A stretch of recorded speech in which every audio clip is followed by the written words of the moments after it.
دنیا میں جتنی مخلوق ہے وہ سب اس کی تپش سے ہی مر جائے، لیکن جن لوگوں کو جہنم میں عذاب دیا جائے گا وہ اللہ کی قدرت سے جہنم میں زندہ رہیں گے اور انہیں موت نہیں آئے گی۔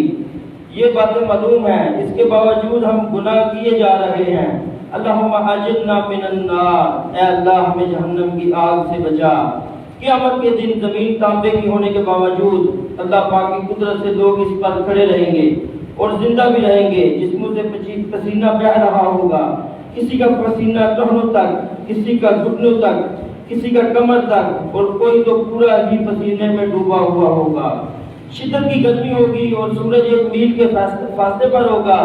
پھر یہ میل کون سا ہوگا؟ بہار شریعت میں ہے، اس حدیث پاک کے راوی کہتے ہیں معلوم نہیں میل سے مراد سرما کی سلائی ہے یا میل مسافت۔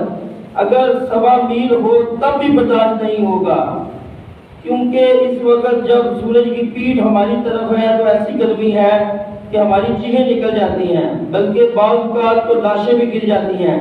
اور جب سورج 1 میل پر ہوگا، سورج کی پیٹھ نہیں بلکہ سورج کا اگلا رخ ہماری طرف ہوگا، تو اس وقت کی گرمی کا عالم کیا ہوگا؟ اس وقت زندہ رہنا ناممکن ہوگا، لیکن یہ اللہ کی قدرت ہوگی کہ سب زندہ رہیں گے۔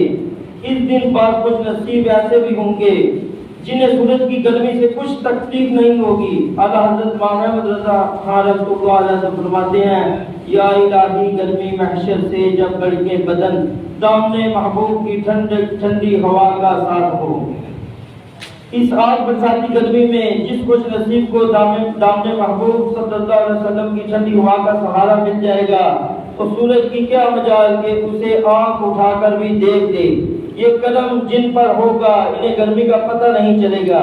قیامت کا دن 50,000 سال کا ہے، لیکن جن مسلمانوں پر اللہ کا کرم ہوگا تو ان کے لیے عصر اور مغرب کے درمیان جتنا وقت ہوگا اس کے برابر قیامت کا دن ہوگا، اور انہیں کسی طرح کی تکلیف بھی نہیں ہوگی، جبکہ غیر مسلم سخت اذیت میں ہوں گے۔ جو گناہگار مسلمان ہوں گے وہ اپنے گناہوں کے حساب کی وجہ سے تکلیف میں ہوں گے۔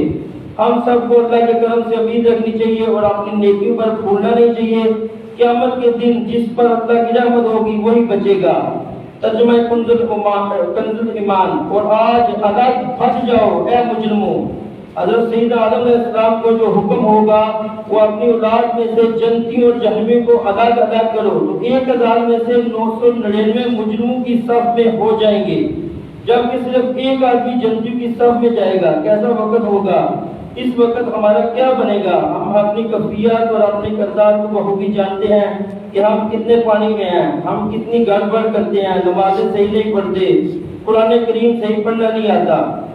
تو ہمیں بس کوشش کرنی چاہیے زیادہ سے زیادہ دینی احکامات پر عمل کریں۔